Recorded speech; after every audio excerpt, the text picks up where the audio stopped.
nasional dan global. Kami melihat bahwa sinkronisasi menjadi masalah utama dalam pola pembangunan Aceh yang berakibat pada kegagalan pemerintah Aceh dalam penggunaan anggaran pembangunan untuk menjatakan rakyat. Peristiwa mangkraknya Waduk Kertau dan dikeluarkannya proyek Tol Aceh dari program strategis nasional tidak boleh terulang lagi di masa depan. Hal ini dikarenakan ketidakmampuan dalam bersinergi dengan pemerintah pusat. Kita bersyukur dalam pimpinan kami yang singkat beberapa waktu yang lalu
Ya, demi ketertiban kita bersama. Ini marwah kita, jaga. Saya tidak ingin, kami tidak ingin acara yang begitu terhormat di malam ini. Tolong, saya mohon, sama-sama kendalikan. Jaga marwah kita, jaga nama baik Aceh kita tercinta ini.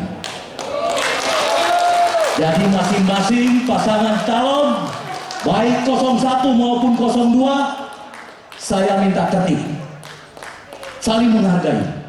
Bisa Bapak Ibu?